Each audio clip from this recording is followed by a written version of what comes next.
Buenos días.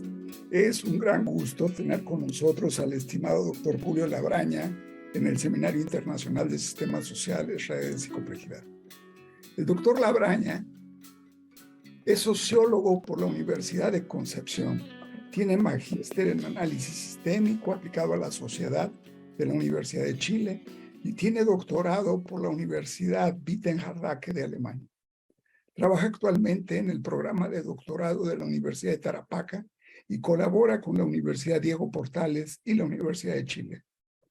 Hoy, la exposición que nos presenta el doctor Labraña forma parte de 3 conferencias que tienen como título Racionalidad, Reflexividad y Teoría de Sistemas en el contexto de las organizaciones universitarias. La primera conferencia ya está grabada en YouTube y corresponde al 30 de septiembre pasado. Se encuentra, por supuesto, en la página del seminario. El día de hoy abordaremos el tema de racionalidad, reflexividad y reentry, y la tercera conferencia se centrará en racionalidad y reflexibilidad en el contexto de las organizaciones universitarias. Estamos seguros de que estas conferencias nos brindarán una visión profunda y valiosa sobre la intersección de estos conceptos fundamentales en el ámbito de las organizaciones y la teoría de sistemas de Luhmann. Y con mucho gusto le cedo la palabra a nuestro estimado invitado por esta fascinante serie de conferencias. Julio. Muchísimas gracias, Carlos, y por cierto, muchas gracias por esta oportunidad de hacer este un poco el ciclo de conferencias precisamente. Es justamente el tema que quiero comentar hoy día, es la segunda parte de esta oportunidad que nos da Carlos, es decir, introducimos anteriormente el concepto de reflexividad. Hoy día vamos a revisar un poco más en detalle el concepto de reflexividad asociado a las organizaciones. Y en tercer lugar, vamos a ir profundizando en un tipo particular de intervenciones que son las universidades. Y nos vamos a preguntar en dicha última conferencia cómo operacionalizar o cómo pensar una teoría o un enfoque, si se quiere, de la intervención aplicada precisamente a las universidades en particular. Pero para eso, para ir de una manera sistemática, uno tiene que ir estableciendo primero ciertos conceptos anteriores. Y precisamente es aquello lo que estamos haciendo ahora. Entonces voy a compartir la pantalla y hacer un pequeño... Acá está. Me parece un segundo. Acá está. Entonces, primero, reflexiones y teoría de sistemas, lineamientos para el cambio organizacional. Quisiera comenzar antes que nada con un pequeño resumen de cómo estamos pensando esto en particular. ¿Qué fue lo que se vio la primera sesión? Entonces, lo que vamos a hacer primero es la primera parte, vamos a introducir el concepto de reflexividad como reentry. En la sesión anterior discutimos el concepto de racionalidad en la sociedad de la sociedad, cómo lo planteaba Luhmann, cuáles eran las ideas centrales para su análisis. Al final concluimos la comprensión de racionalidad como reentry e identificamos que ahí podía existir material para un enfoque evidentemente y explícitamente normativo sobre el concepto de reflexividad. A continuación nos vamos a introducir en el tema de las organizaciones en particular. Vamos a intentar ver cómo se analizan hoy en día las organizaciones, cómo se discute o se defrauda su potencial en particular, y en qué medida existe una asociación entre conceptos como racionalidad o irracionalidad y las organizaciones. Luego, en tercer lugar, vamos a entrar derechamente en el tema de teoría de sistemas sociales aplicadas a las organizaciones. ¿Qué significa comprender organizaciones como sistemas sociales y el concepto o la idea más bien de autopoiesis de decisiones? Sobre estas bases, que por cierto ha habido conferencias donde probablemente se podrá ver mayor en detalle el tema de las organizaciones como sistemas sociales, vamos a intentar examinar en qué medida o cómo el concepto de racionalidad se asocia a aquel de las organizaciones. En particular vamos a revisar el libro Organización y Decisión de Niklas Luhmann, el apartado de racionalidad. Y con pequeños fragmentos, como lo hicimos la vez pasada, vamos a ir revisando qué se entiende por racionalidad, reflexividad en el contexto de las organizaciones. Vamos a identificar ahí que este arreglo teórico que vimos la sesión anterior sobre el concepto de reentry también es examinado en su potencial con Luhmann en el ámbito de las organizaciones en particular. Y ahí vamos a hablar de cómo se expresa la reentry de la organización en la organización, qué significa el manejo interno de la distinción entre autorreferencia y heteroreferencia, la idea de organización y aprendizaje por experimentación, y la idea finalmente de reflexividad organizacional. Al final de esta exposición lo que yo espero es, así como en la sesión anterior, la idea fue precisamente de sentar las bases para una definición sistémica de reflexividad, hoy día sentar las bases para una comprensión sistémica de reflexividad organizacional fundada en el concepto de reentry en particular. Entonces, cesando un poco la metacomunicación, vamos a hacer un pequeño resumen de la sesión anterior. Esta fue precisamente la diapositiva o la slide con que terminamos la sesión anterior. La idea acá principal es comprender la racionalidad no como un valor superior, como un esquema en virtud del cual evaluar, por ejemplo, si acaso las cosas son racionales o irracionales o arracionales o metarracionales, sino que más bien comprender la racionalidad siempre como la operación de un sistema, y en particular la operación de ingreso de lo distinguido dentro del sistema en particular, dentro de la distinción. Este es el concepto que vimos en la sesión anterior de reentry. ¿Qué nos permite ver eso y en qué identificamos un aspecto normativo explícito en la sesión anterior? Precisamente la idea de que esta reentry permite al sistema en cuestión reconocer la contingencia de sus propias operaciones e incentivar procesos de aprendizaje por la vía de la experimentación. Luhmann señala en aquel texto que examinamos, se trata entonces de exponer una distinción ante la realidad y ponerla en ella. La clave, para formularlo de otra manera, se trata de un proceso de complejización del sistema, de modo que éste pueda ser capaz de aprovechar circunstancias cambiantes en su entorno en particular.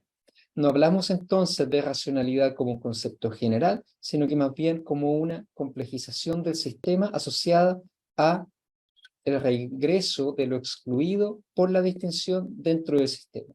Un intento de observación, por cierto temporalizado, por cierto momentáneo, de la propia distinción. Dicho concepto de reentry, en el nivel que lo analizamos la sesión anterior, puede operar en diferentes planos de formación sistémica.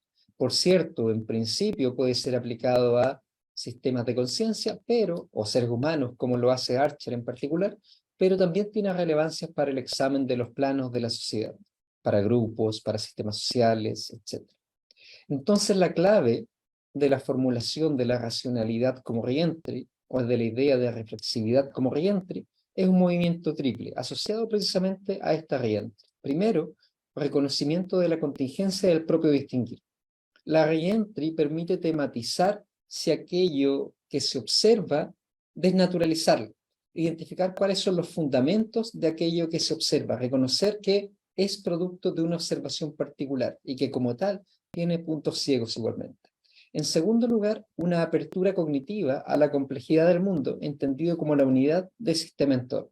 No asumir que la propia construcción del entorno por parte del sistema es una descripción objetiva, si se quiere, del entorno, sino que más bien es una construcción interna del sistema, con los propios puntos ciegos que eso implica.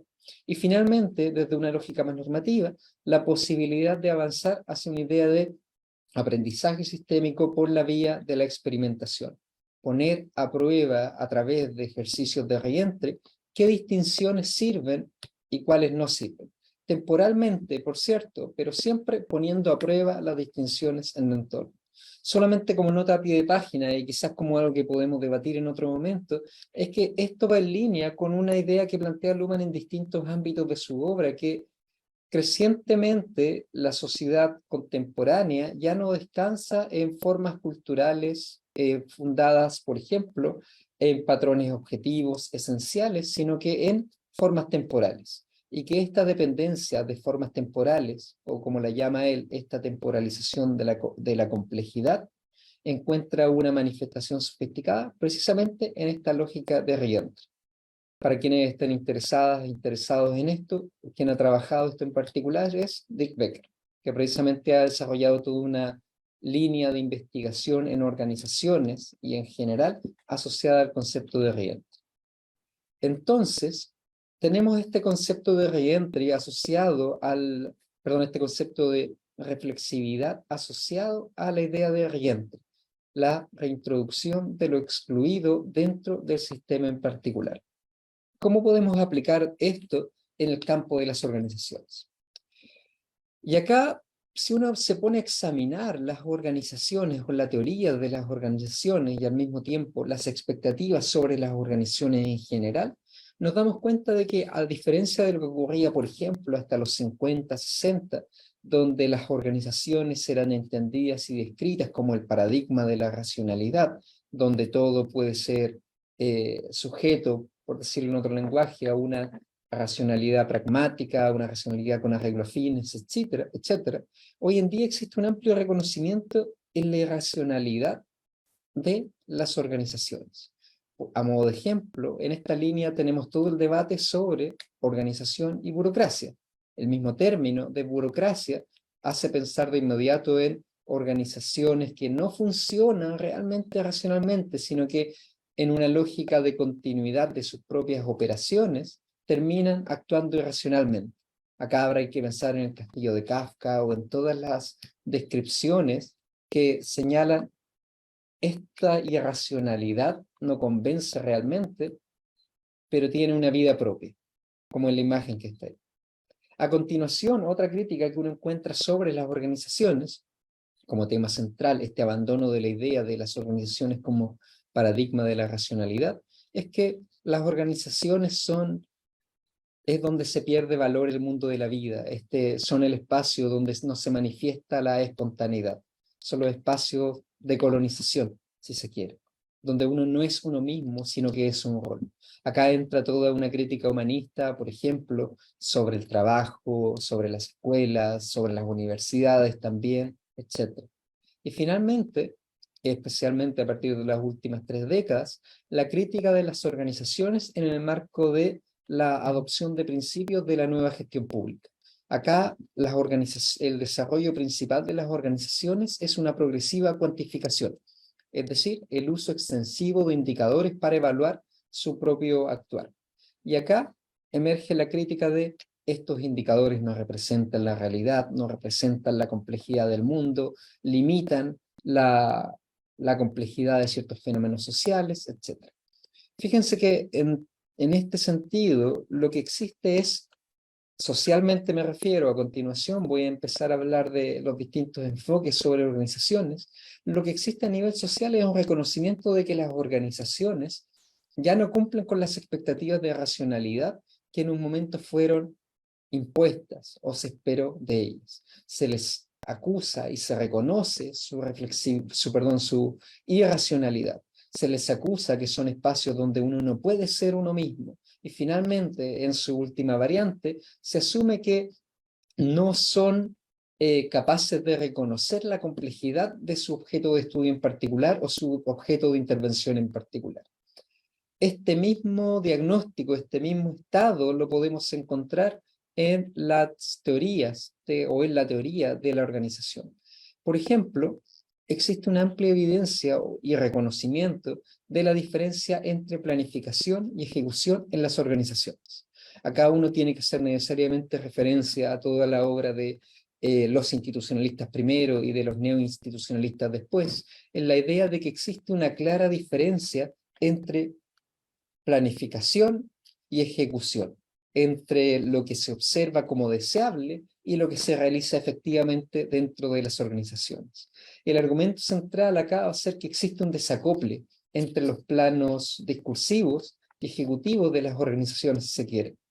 Para adelantarme un poco a la tercera presentación, dentro de la educación superior vemos a nivel de la planificación estratégica creciente relevancia de temas como formación integral, sustentabilidad, temáticas de género, por cierto, etcétera, pero después bastaría preguntarse, y es necesario examinar en qué medida esos lineamientos influyen en la práctica de la academia en particular.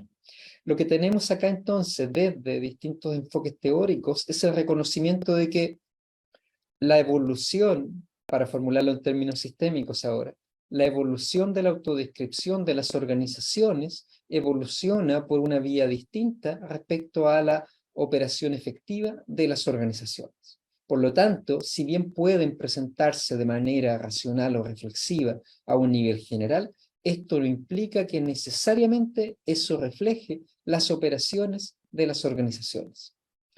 A continuación, y asociado a lo que comentaba sobre la percepción social, tenemos que hay una reducción de las expectativas de cambio social a través de la transformación de las organizaciones. Hoy en día existe una amplia reflexión sobre cómo cambiar las organizaciones, pero el foco de aquello es la organización en particular, no la sociedad. Entonces las expectativas sobre el potencial de cambio a través de las organizaciones también se atemperan, por decirlo así.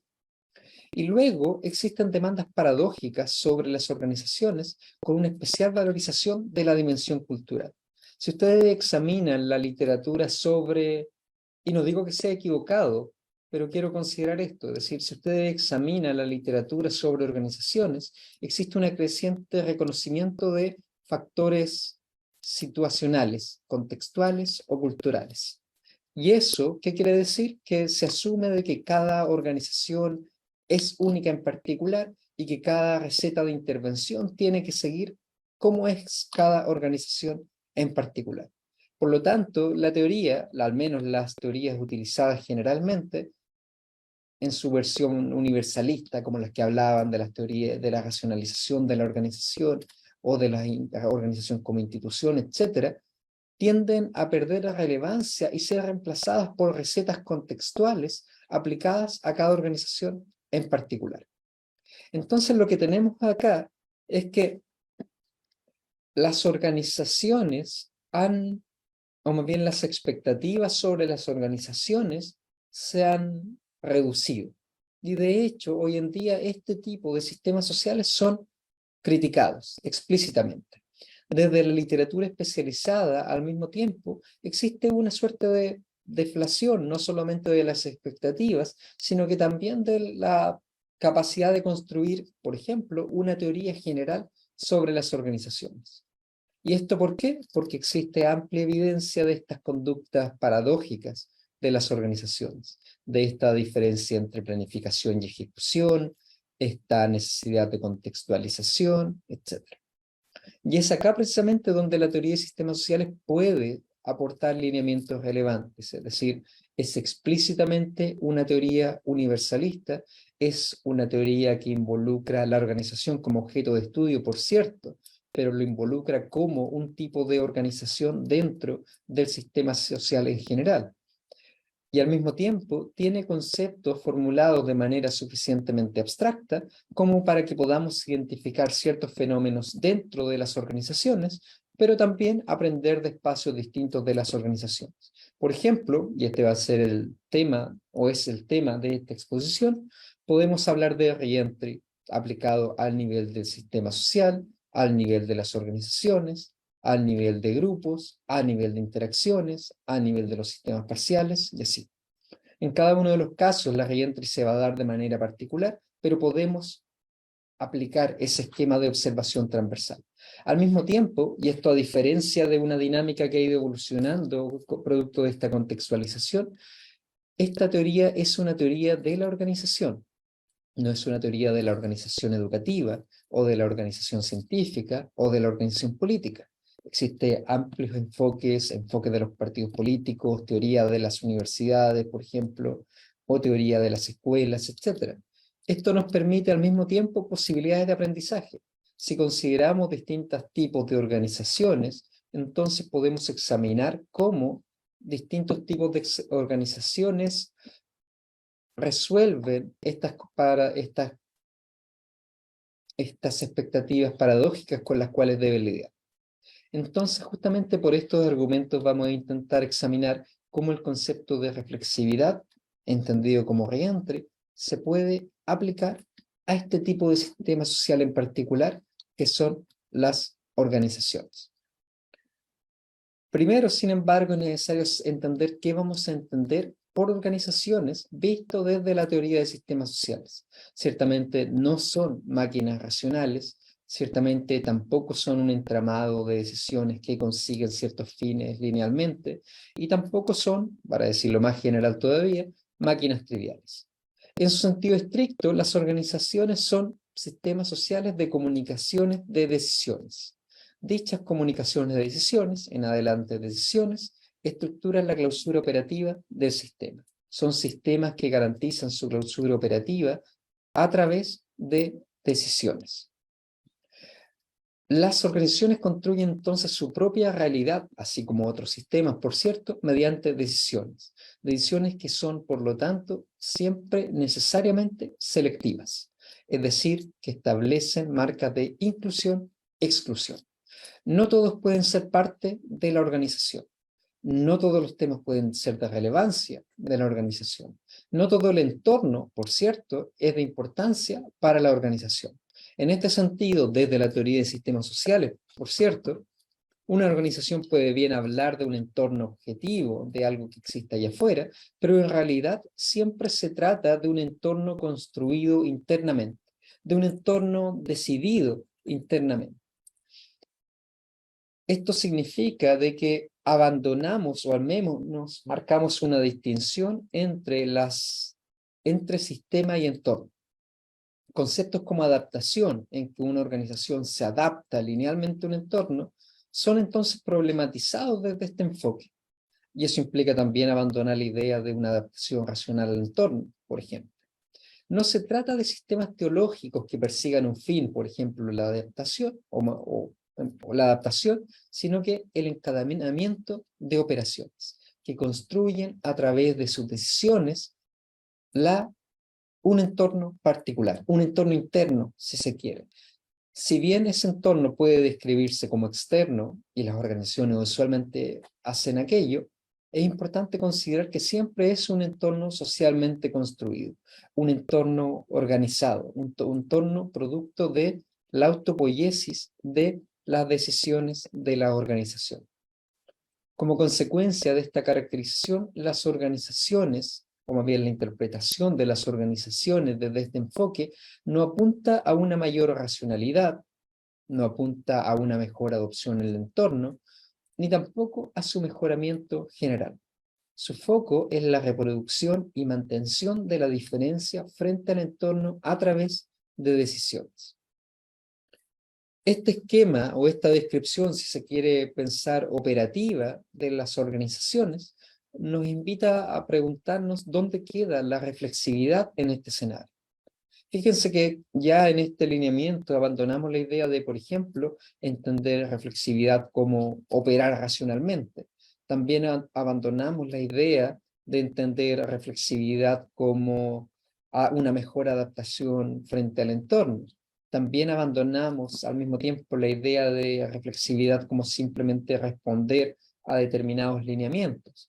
No, nuestra reflexividad vista desde la teoría de sistemas sociales es siempre una reflexividad organizacional, o dicho de otra manera, una reflexividad decidida, o más precisamente, una reflexividad ejercida a través de la operación de reentre, dentro de las decisiones de la propia organización.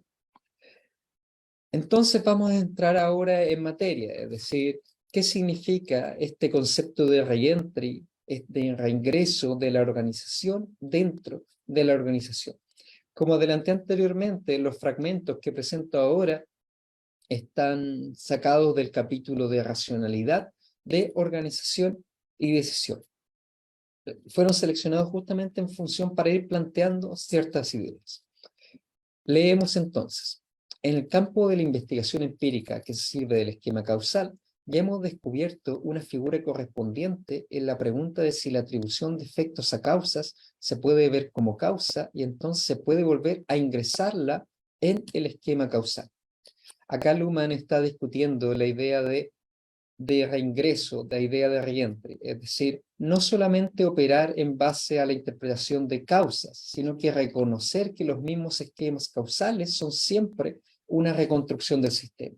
Dicho de otra manera, se trata de la reintroducción del esquema causa-efecto dentro del sistema, que deje de asumir que es una descripción exacta del entorno, sino que tematizarla como una descripción propia del sistema en particular.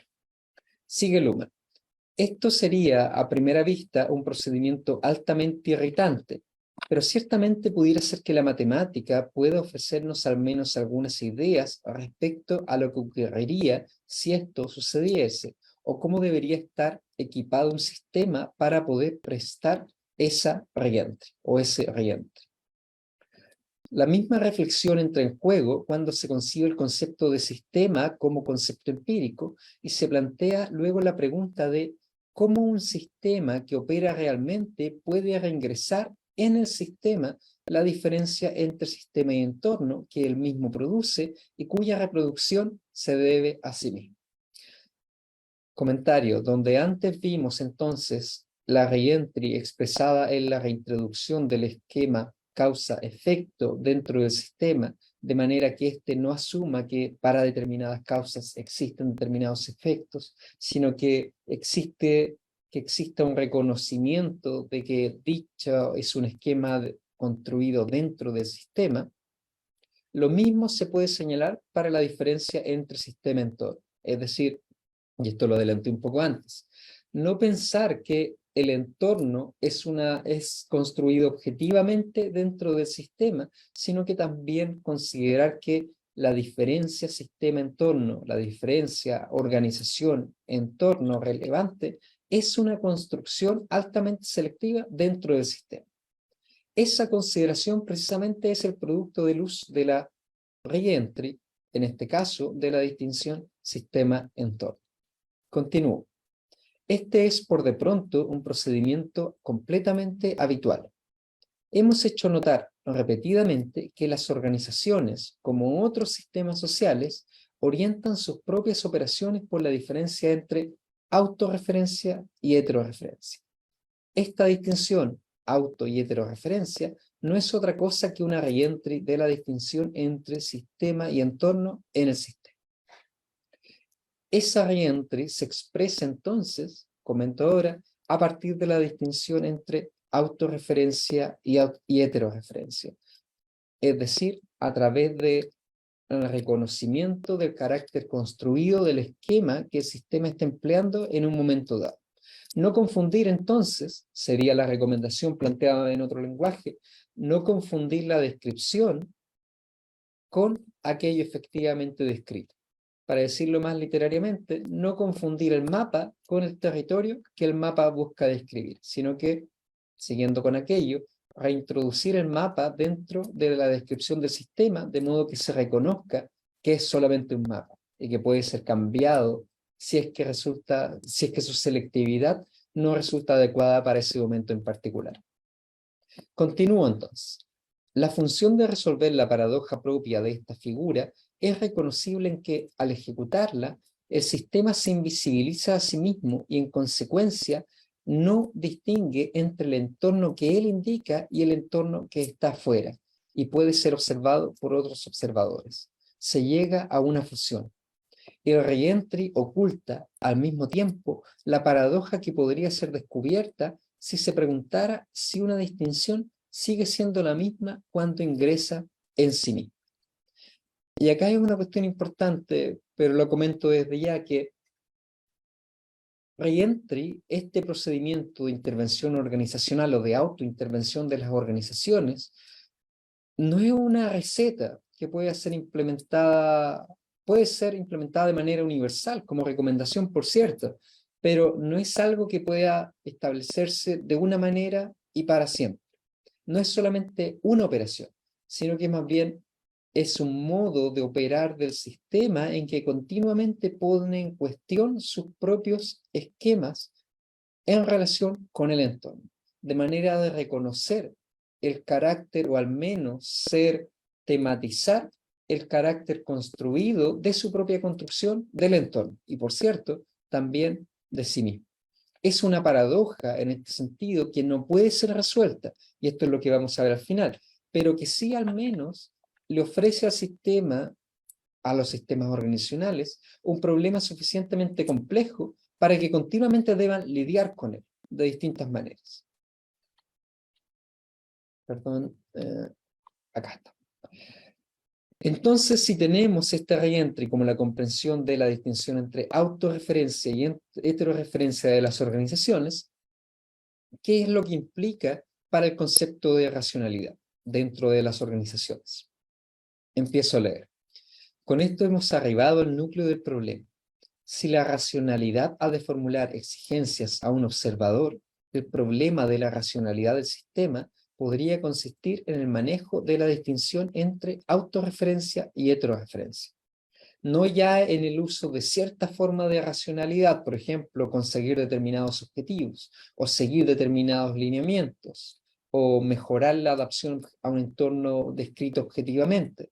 No, no se trata de un sustrato externo de racionalidad, sino que manejo de la distinción entre autorreferencia y heteroreferencia dentro del sistema.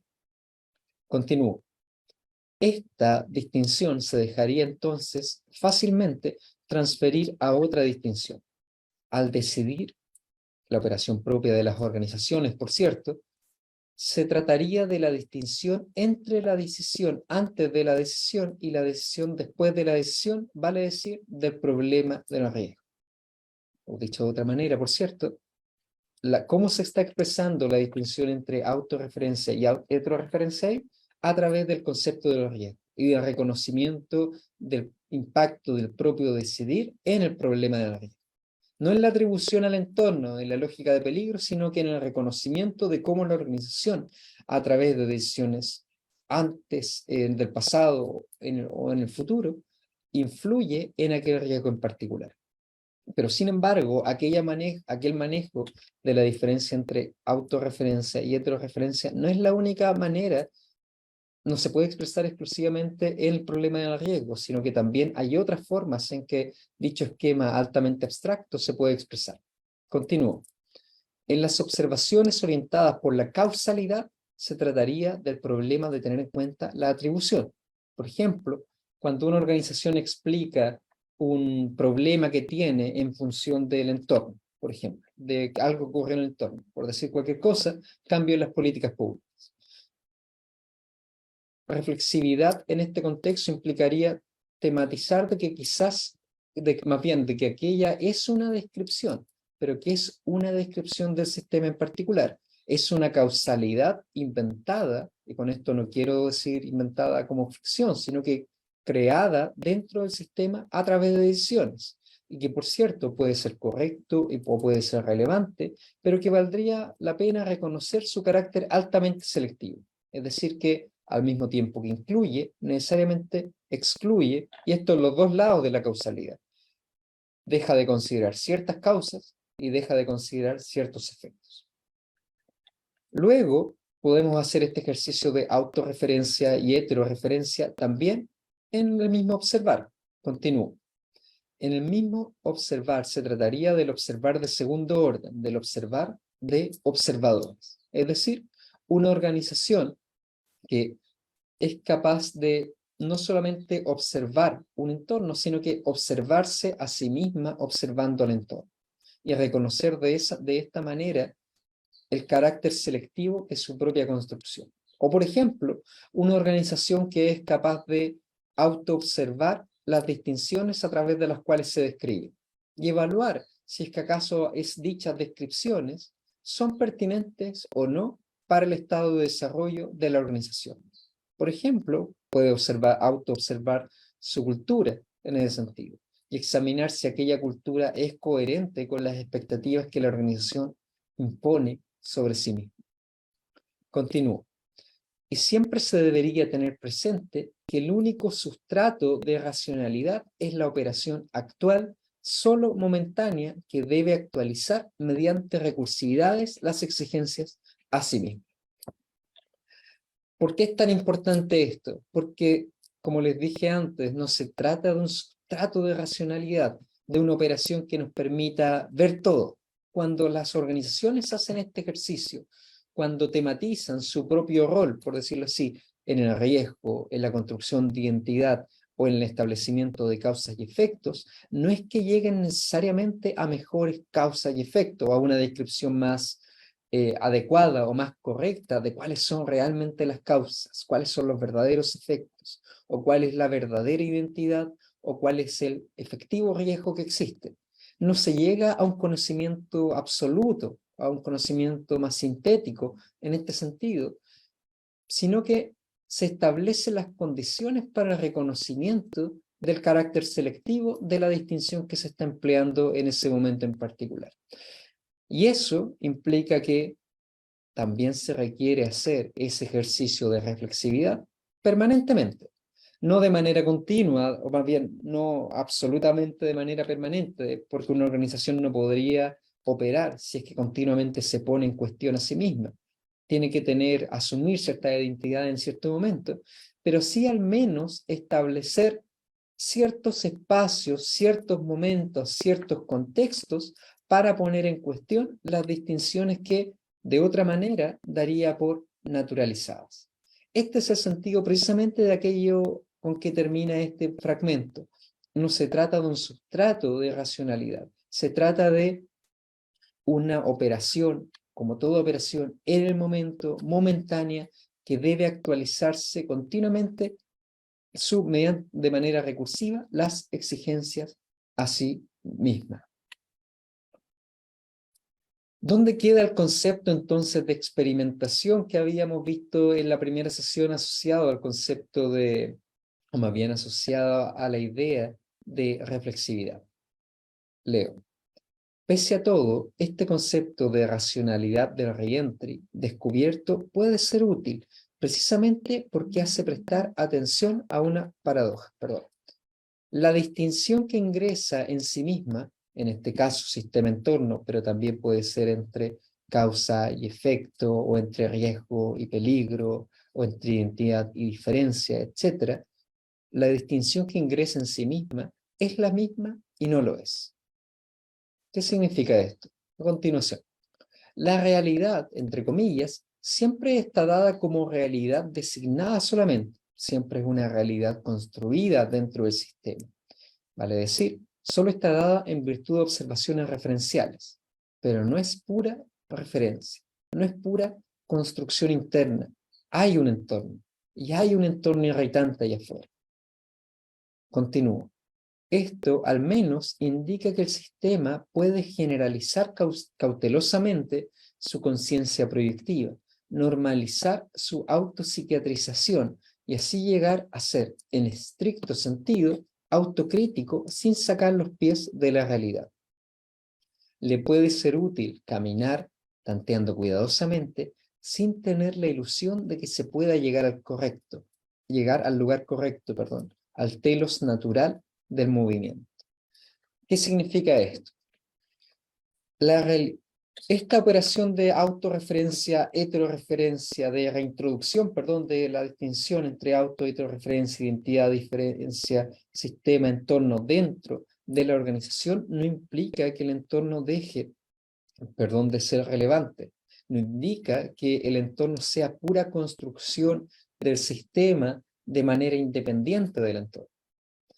Acá siempre es importante, como enunciado general de la teoría de sistemas sociales, que esta no es una teoría de sistemas sociales solipsistas, es una teoría de sistemas sociales en el entorno, o más bien como manejo de la distinción entre sistema y entorno dentro del sistema. Y en este sentido, esta operación no elimina la existencia de un entorno externo al sistema, pero invita a pensar o a reflexionar dentro de la organización cómo la organización construye selectivamente dicho entorno, cómo construye ciertos esquemas de causalidad, ciertas formas de atribución, ciertos eventos relevantes, etc., de manera selectiva. No para llegar a una construcción totalmente autónoma, pero sí al menos para reconocer ese carácter selectivo e ir experimentando con distintas distinciones, de manera siempre temporal, temporalizar la complejidad para examinar cuáles tienen éxito o no al momento de aplicarse. es decir, orientar, y esto es algo que en algún momento es importante también reconocer, pensar en el sistema como un sistema que aprende, como un sistema que continuamente está aprendiendo.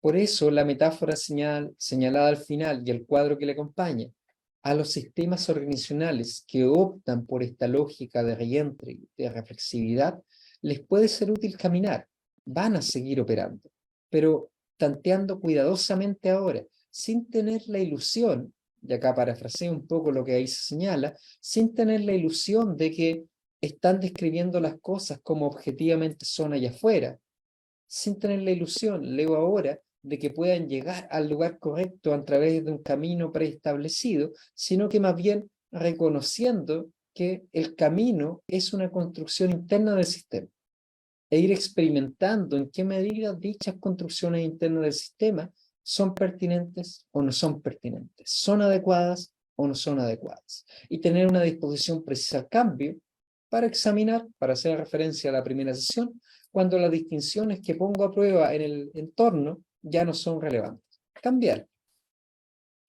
Entonces, para finalizar, terminemos con la misma idea de reflexividad organizacional. Leo acá, y con esto, por cierto, es el último párrafo del fragmento, o más bien del apartado de racionalidad. Con todo, leo, la cibernética de segundo orden, la distinción, comento, entre autorreferencia y heterorreferencia, no es una orientación no práctica que no se pueda recomendar ni practicar seriamente. Basta con ver la medida en que se orientan por este modelo los terapeutas familiares o los consultores de organizaciones. ¿Qué estamos diciendo acá? Esta idea de reflexividad no es algo, es algo, por cierto, que conceptualmente puede formularse de manera distinta y creo que más pertinente desde la teoría de sistemas sociales, pero es una intuición o es una práctica que está ampliamente asentada en el psicoanálisis, en la terapia o en el hecho de la consultoría en general. Por ejemplo, la pregunta de la terapia no es quién tiene en general me refiero de la terapia familiar, no es quién tiene la culpa o no, sino que por qué determinados integrantes de la familia piensan que este tiene la culpa y no el otro. Fíjense que ese movimiento, para expresarlo del lenguaje que estamos usando, es una reentry del esquema causal dentro del propio sistema familiar. Al mismo tiempo, en el psicoanálisis, con todo lo que se puede criticar, por cierto, no es la pregunta respecto a en qué medida la relación con el padre o con la madre fue perjudicial o beneficiosa, sino que por qué desde la conciencia o desde el sistema psíquico involucrado se tematiza de esa manera, al menos en las orientaciones más modernas. Finalmente, para la consultoría de las organizaciones, es justamente esto lo que permite traducir este foco que hay en la consultoría en temas culturales. No se trata simplemente de la pregunta sobre quién tiene razón o no. Por ejemplo, qué unidad directiva o qué unidad funcionaria, unidad profesional tiene una descripción adecuada del problema, sino que más bien tematizar por qué distintos integrantes, para formular el lenguaje de la consultoría, realizan asignaciones de manera distinta. El consultor, en este sentido, y esto es algo que ha trabajado profusamente Darío Rodríguez, no ofrece una descripción correcta de lo que está ocurriendo dentro de la organización, sino que ofrece una redescripción altamente irritante de la manera en que la organización se construye a sí misma, de manera tal que se puede intervenir. Ofrece una redescripción de los supuestos de la comunicación dentro de la organización, de manera tal que ella pueda tematizarse en qué medida lo que está haciendo es o no adecuado, y pueda de esta manera identificar otras formas de distinción que puedan serles útil en ese contexto. A esto es lo que se refiere Luhmann de no se trata de pura teoría, no se trata de una orientación no práctica, sino que de una intuición que ha sido ampliamente reseñada dentro de distintos ámbitos. Continúo. Reimat solo que esta posición constructivista no conduce directamente a principios, instrucciones ni recetas, ni mucho menos a decisiones, o al menos, para formularlo de otra manera, no conduce a recomendaciones que puedan ser aplicadas con independencia del ámbito en particular. Ofrece como es una teoría abstracta, ofrece la idea de autoobservación, ofrece de reconozca el carácter construido de su propia observación. Y a partir de eso, entrega dicha descripción de la manera en que el sistema construye o procesa su complejidad para una propia autointervención del sistema. O mejor todavía, para incrementar la reflexividad del sistema de manera que a futuro pueda tomar en cuestión dicho carácter construido en distintos frentes en determinados momentos y autointervenirse y continuamente procesar o temporalizar su complejidad. Continúo. Remata este abordaje entre autorreferencia, este abordaje de Reentry, directamente en una paradoja. Esto es, en la pregunta por el observador que no se puede representar a sí mismo en sus distinciones y que por eso permanece invisible, o en la paradoja de las decisiones indivisibles. ¿Por qué esto es una paradoja? Porque este ejercicio de Reentry, como comentaba anteriormente, no termina en una posición única. El ejercicio de reentry es también altamente selectivo. Cuando, por ejemplo, un sistema organizacional, perdónenme el lenguaje un poco humanista, humanizando las organizaciones, pero solamente por fines de claridad, cuando una organización se autoobserva a sí misma e identifica que ella misma está construyendo o interpretando ciertos fenómenos a partir del esquema causa y efecto, y reconoce que esta causa tiene este efecto y que eso es una construcción interna, al mismo tiempo también está operando de manera selectiva. No está poniendo en duda otras causas y otros efectos. En última instancia, por cierto, no está poniendo en duda que a una causa, la reentry, le siguen ciertos efectos, mayor reflexividad, por ejemplo. La reflexividad es siempre, en este sentido, selectiva también y situada. No puede escapar a ese principio, en tanto sea una observación, no puede escapar a esa selectividad. No termina con la paradoja del sistema, sino que reconoce el carácter de la paradoja y plantea de que, probablemente, si bien en este momento no se pueda tematizar aquello, en el futuro se pueda tematizar. Siempre es una reflexividad organizacional altamente situada, pero que por cierto es mejor que su completa ausencia. Continúo. Pero no necesita quedarse este abordaje allí.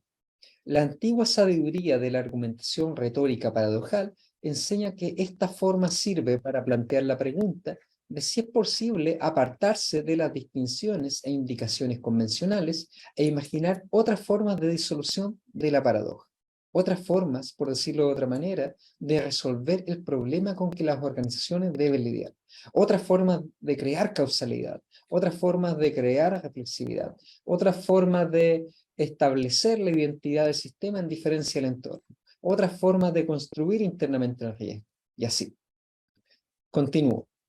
En el esquema de problema y solución, la paradoja sirve, por lo tanto, como un problema irresoluble que puede estimular a reformar la distinción de problema y solución. Y acá llegamos, me parece, a la formulación del problema en un sentido más amplio todavía. Se trata para las organizaciones continuamente de la distinción problema-solución, sea que lo expresemos en términos de riesgo, en términos de causa y efecto, en términos de identidad, etc.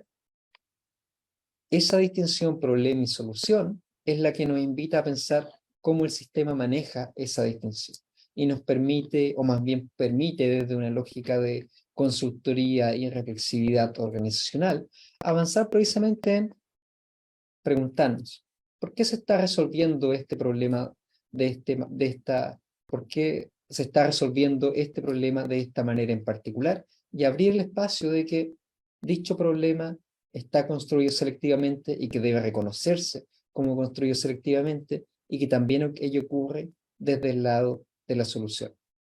Sigo.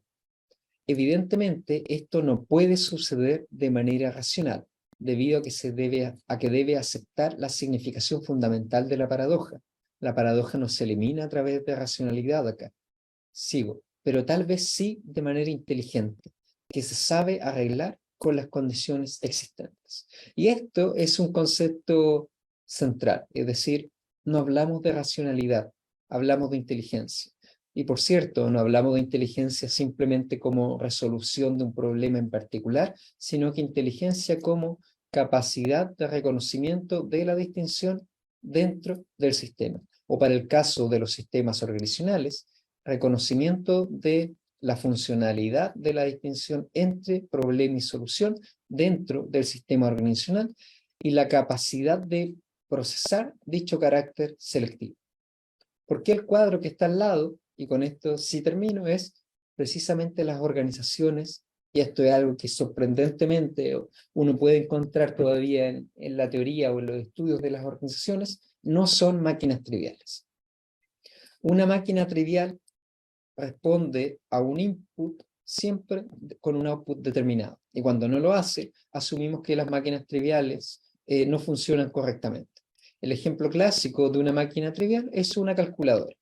Si yo hago el input en una calculadora de 2 más 2, el output que yo espero es 4.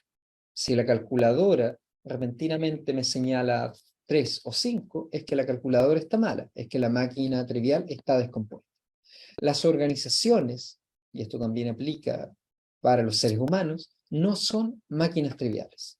Son máquinas que autorreferencialmente o autopoéticamente, si se quiere, son capaces de establecer y construyen su propia forma de realidad. Y en virtud de esa construcción altamente selectiva en términos temporales, en términos objetuales y en términos sociales, generan un determinado output.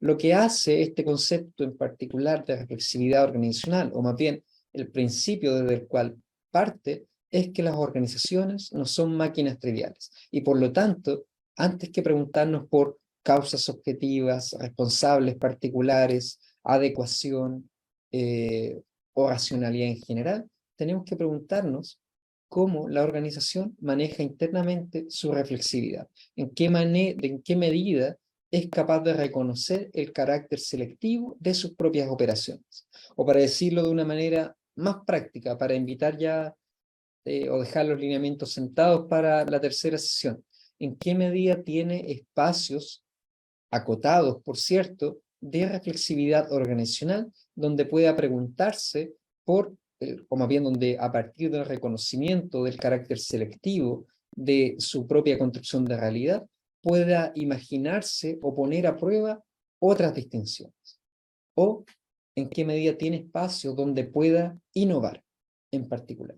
Y esa es la pregunta que vamos a ver en la tercera sesión, en particular en el ámbito de las universidades y la intervención, o mejor dicho, la autointervención de las universidades. Esto es, ¿qué significa comprender a las universidades como máquinas no triviales?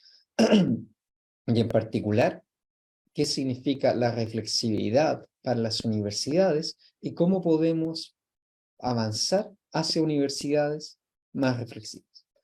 Eso, con aquello termino mi exposición, querido Carlos, así que muchísimas gracias de nuevo por la oportunidad. Excelente, Julio. Una sesión densa, compleja, turbulenta, volátil, se podría decir. Sí, pero por eso agradezco más la oportunidad todavía, así que se agradece mucho, Carlos, por cierto. Bueno, pues esperamos preguntas, comentarios de nuestro público, de las personas que nos están viendo. Por el momento no hay preguntas. Pero fíjate que me ha parecido impresionante la manera que has hablado del concepto de racionalidad en organizaciones autopoyéticas, ¿no?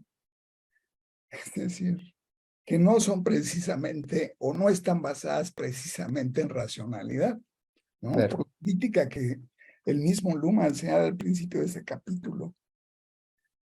Es más, yo diría, hay una idea de racionalidad que juega ahí, sobre todo por qué y cómo las organizaciones incluso funcionan sin racionalidad, ¿no?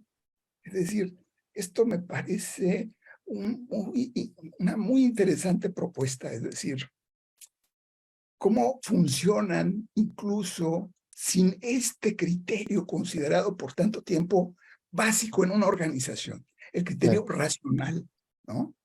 Y bueno, ahí pone ejemplos de gente como James Marsh, como Carl Weick, ¿no? Que han planteado algunas metáforas sobre las organizaciones donde cambian la concepción de organizaciones racionales, por ejemplo, por organizaciones con tecnologías de estupidez, ¿no? Pero, O que son parlanchinas, torpes, supersticiosas. El mismo Niels Brunson, que estuvo en este seminario, señalaba el por qué una organización puede ser denominada hipócrita, ¿no? Para el mismo güey, cómo pueden ser monstruosas, errabundas, refunfuñonas. Es decir, estos otros conceptos sobre las organizaciones que distan mucho de la racionalidad, pero que me parece muy interesante cómo introducir el concepto de racionalidad en el criterio de autorreferencia y heterorreferencia de un sistema autopoético. Ahí sí, es decir, sí, cómo cabe ese concepto. y yo creo que hay una elegancia conceptual en partir de una distinción que incluye de los demás. Es decir, si uno parte de la distinción autorreferencia o reentry más en general y después auto y heterorreferencia o problema-solución, permite incluir distintas formas. Permite el problema del riesgo, el problema de la complejidad, de la adaptación, etc.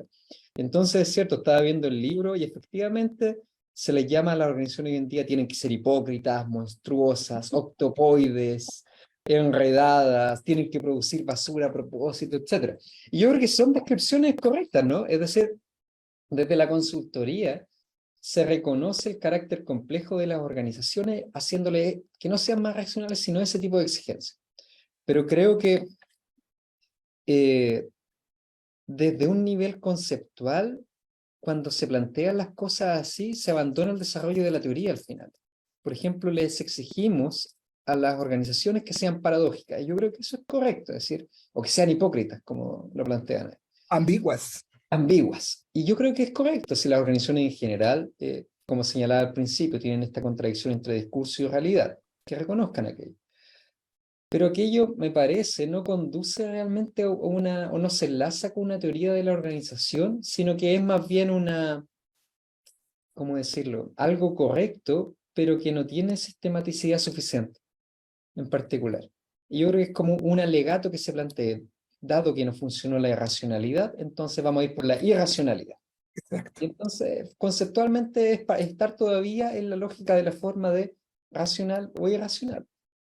Y entonces ahí el ejercicio siempre que hacía Luhmann era, si usted maneja estas distinciones, ya está bien, pero yo lo voy a poner en una superior que la incluya. Y yo creo que eso es interesante, es decir, no operemos con conceptos tradicionales de racionalidad o irracionalidad, sino que pensemos en otros conceptos que puedan ser capaces de incluirlos y que al mismo tiempo que sean universales, como por ejemplo reentry o auto-heterorreferencia, sean capaces de ser aplicados considerando cualquier organización. Y eso yo creo que es muy interesante porque cada universidad maneja para adelantarme a la tercera sesión, cada universidad maneja la distinción auto y heterorreferencia de manera distinta. Cada universidad construye su causalidad de manera distinta. Y el reconocimiento de eso es simplemente aquello el punto que creo que es relevante hacer. Cómo se implementa, como bien, el reconocimiento del carácter construido a través de la operación de reentry. Y claro, es un criterio muy importante. Hay Sí, otro elemento además fundamental, es decir, bueno, sí, efectivamente, la autorreferencia en términos de terrorreferencia, autorreferencia como un criterio autopoético es importante. Es decir, es un siempre constante y lo viendo, hace, claro. observando el entorno, ¿verdad? Sí, Un claro. entorno que es siempre estar observando el entorno. Y esto es muy importante porque la organización se considera autopoética, autorreferencial, como que si estuviera encerrada en sí misma, como que Claro. si tuviera apertura. Por supuesto que tiene apertura, no habría reentries, si no lo tuviera. Es que lo hacen. Entonces, por ejemplo, las organizaciones hacen siempre esta operación de autorreferencia.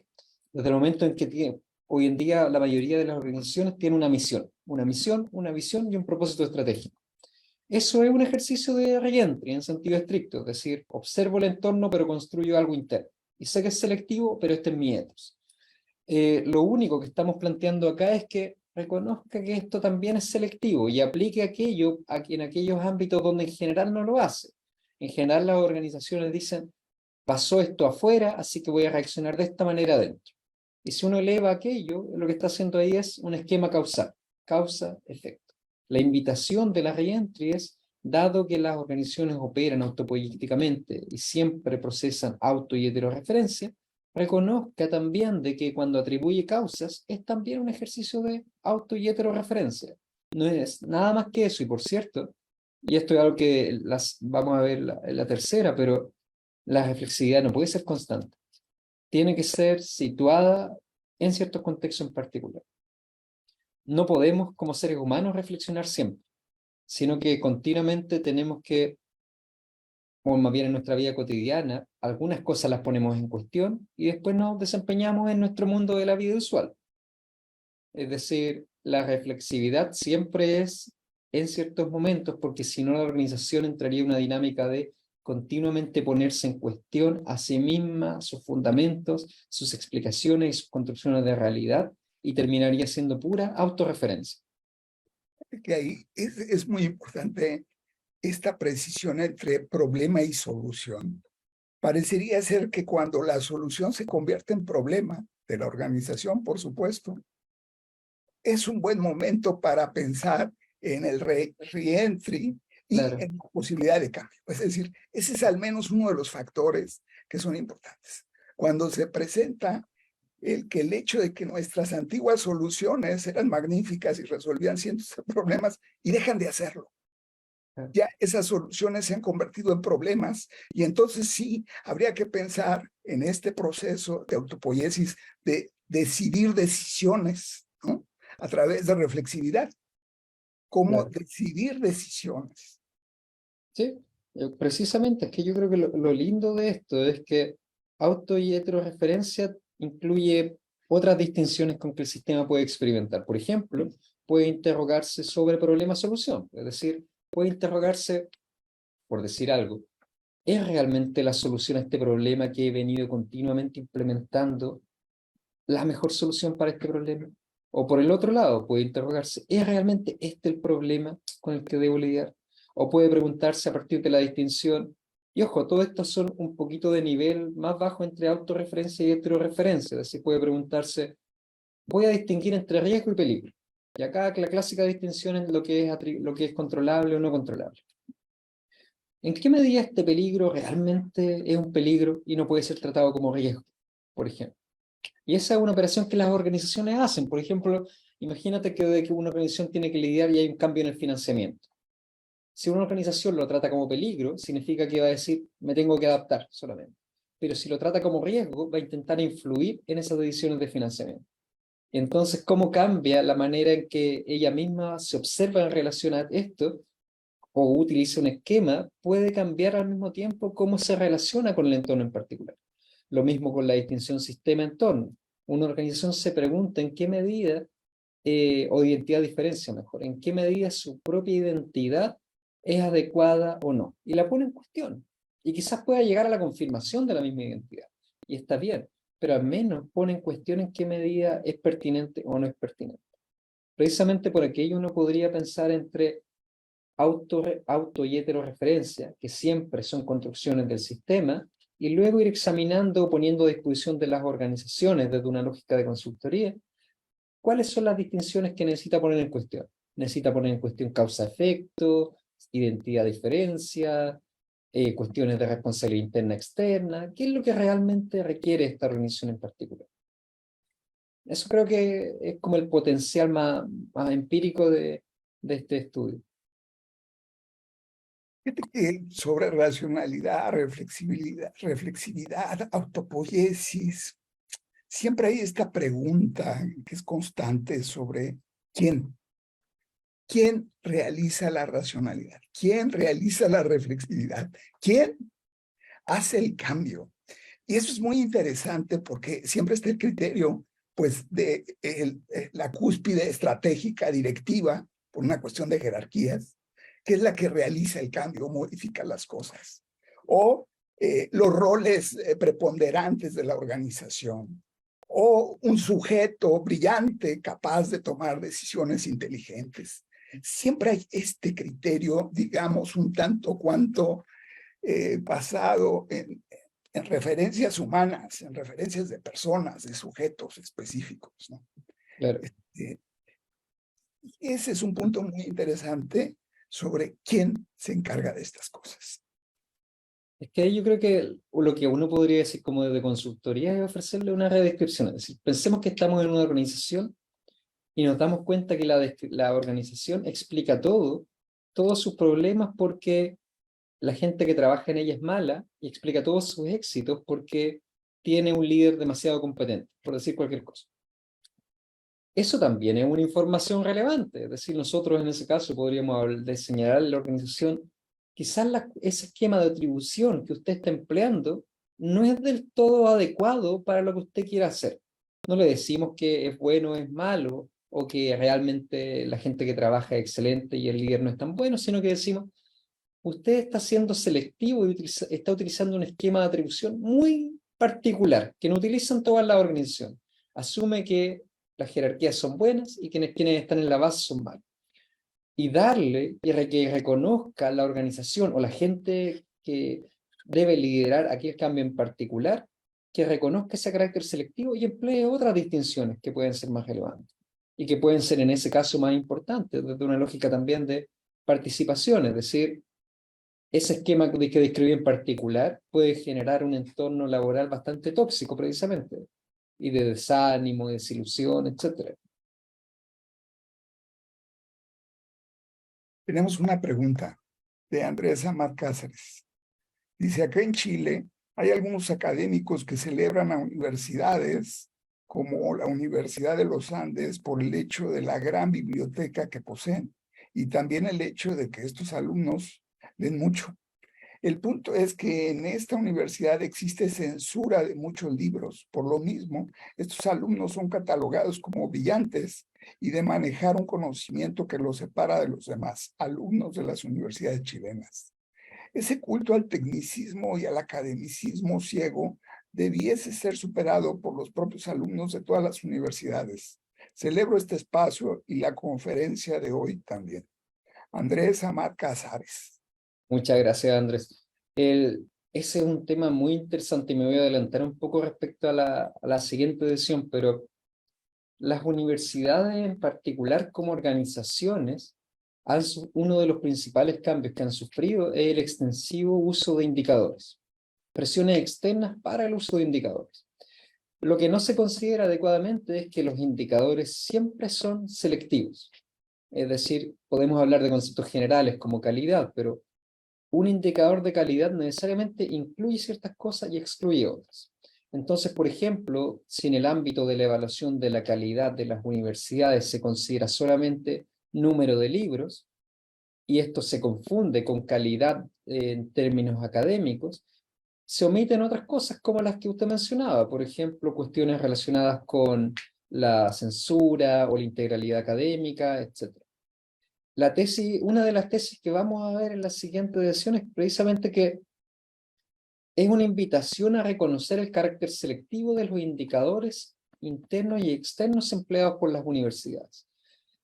¿Para qué? Para que, siguiendo el cuento de Borges, no confundan el indicador con aquello que intenta describir, no confundan el mapa con el territorio, no confundan el indicador de calidad académica con calidad académica en sí, sino que sean precisamente capaces de examinar, por ejemplo, otros indicadores, si es pertinente, por cierto, otras instancias de reflexión, si es adecuado y así. Pero sin reflexividad, lo que ocurre es que se confunde el indicador con la realidad que se intenta describir. Y el problema para las universidades en particular no solamente es pérdida de autonomía, sino que más bien es pérdida de aquello que las hace identitarias, es decir, la capacidad de reflexión que pueden posicionar sobre temas particulares. Es decir, si uno examina toda la literatura sobre universidades, pensemos en los argumentos de Humboldt, o no sé, pues en el contexto de la reforma de Córdoba en América Latina, o toda la reflexión en general, es que las universidades son capaces de poner en cuestión lo existente. Una universidad que se somete a un poder externo, y este es el argumento de Derrida, deja de ser en la práctica universidad. Y lo que ocurre con los indicadores es que establecen una injerencia un poco más indirecta, pero que puede ser igualmente persuasiva, es decir, o perniciosa más bien. No son tan lineales para reducir totalmente la autonomía, pero si no se es reflexivo con ellos, limitan fuertemente la capacidad de evaluar y de aprender de las organizaciones universitarias. Entonces, precisamente este concepto de reflexividad que venimos trabajando a nivel conceptual y luego organizaciones, como distinción entre auto y heteroreferencia, lo vamos a aplicar en la siguiente para las universidades y que implicaría para las universidades la concretización de espacios de autorreferencia y heteroreferencia a nivel procedimental, a nivel de su estructura, de su cultura y así. Muy bien. Julio, planear la planeación, decidir decisiones, estos elementos reflexivos, de reflexividad en las organizaciones, de cierta racionalidad, por supuesto, de autopoiesis. ¿Qué papel juegan las operaciones de la organización en estos tres elementos? Reflexividad, racionalidad y autopoiesis. Claro, es que yo creo que las operaciones son la práctica de la reflexividad, es decir, ¿qué quiero decir con esto? En el caso particular de las universidades, la reflexividad no es un tema nuevo, uno examina misiones, visiones, planificación estratégica. ¿Qué universidad no va a querer ser reflexiva? ¿Qué universidad no va a querer ser sustentable? ¿Qué universidad no va a querer ser comprometida con los problemas de los territorios, etcétera?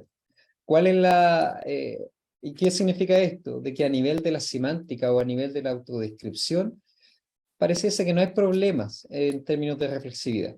Hoy en día está bien ser reflexivo, por decirlo así, o tener reflexividad respecto a ciertos problemas. Es a nivel operativo donde nos enfrentamos a una serie de desafíos.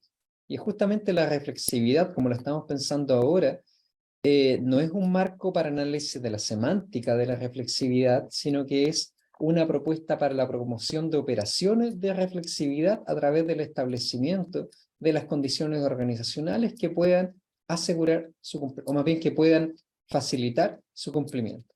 Fijémonos que en el caso de las universidades, Carlos, hay muchas cosas en contra de la reflexividad. Por ejemplo, la organización de las universidades es profundamente disciplinar. Facultades, departamentos o escuelas, carreras, tienen sus bases en una diferenciación disciplinar. Y reflexividad requiere reconocimiento de los puntos ciegos de los propios abordajes, o dicho de otra manera, requiere inter y transdisciplina, ciertos espacios de inter y transdisciplinaridad. Al mismo tiempo, la reflexividad requiere ponerse en cuestión, innovación, por decirlo de otra manera. Y hoy en día, la innovación, si bien está establecida a nivel de la retórica universitaria, uno se enfrenta a que las universidades son muy conservadoras en general, no hablo de ninguna en particular, sino que, por ejemplo, pensemos en un banco. Un banco hoy en día es irreconocible respecto a un banco medieval, o pensemos en un hospital o en un partido político de mucho tiempo, han cambiado radicalmente. En cambio, las universidades son reconocibles como universidades sin mayores cambios en ese sentido. Las universidades más antiguas siguen existiendo. La lógica de diferenciación disciplinar por facultades ya era discutida por Kant, entonces no es algo que un modo de organización particular hoy en día. Cambiar las universidades, si es que hay una organización que es difícil de cambiar, es extremadamente difícil, porque son instituciones, a pesar de que sean críticas, muy conservadoras organizacionalmente. Entonces, aquello enfrenta muchos desafíos, pero al mismo tiempo, y esto lo enlazo con la conferencia de Anaí Urquiza hace algunas semanas, es urgente si es que las universidades quieren asegurar su pertinencia en general. Atrás quedaron los tiempos, van quedando atrás los tiempos donde las universidades eran validadas simplemente por formar profesionales, por ejemplo, o simplemente por producir artículos. Cada vez ponemos más en cuestión esas ideas, se pide más de las universidades. Y las universidades enfrentadas a esta inflación de expectativas, cada vez se reconoce más que no alcanza. No alcanza por motivos presupuestarios, no alcanza por condiciones externas, etc. Y frente a un escenario extremadamente complejo como aquel, conceptualmente uno puede pensar en dos alternativas. La primera, que creo que es indeseable, es la resignación, que conduce al final a la irrelevancia. Y la segunda es incentivar efectivamente procesos de reflexividad. Y eso, obviamente, es algo que ya ocurre dentro de las universidades, no estamos inventando la rueda ni mucho menos, pero sí creo que este espacio que estás propiciando, Carlos, es al menos para establecer los lineamientos conceptuales de una teoría de la reflexividad en las universidades y discutir cómo, discutir más bien conceptos que permitan establecer ese marco, pero también que puedan ser empleados o aprenderse de otros ámbitos y de otras organizaciones y de otros sistemas. Fíjate que hace unas pocas semanas tuve la oportunidad de estar en una empresa tecnológica y para mi sorpresa me comentaban que llevan tres planeaciones estratégicas en un solo año, Claro. diferentes, con cambios.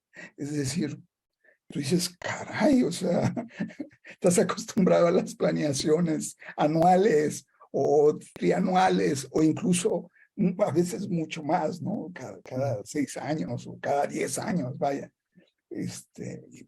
En un año, 3 veces cambios en todo el diseño, en toda la estructura de la organización.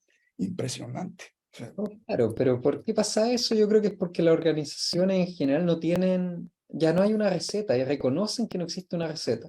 Y entonces ven, yo creo que esto y también es un déficit teórico, es decir, ven que hay un cambio en el entorno, cambio al tiro en la planificación, cambio de inmediato en la planificación estratégica para responder aquí. Pero la planificación estratégica, por definición, es algo, como tú bien señalabas, que tiene un mayor alcance, no es táctico operativo, sino que es precisamente estratégico.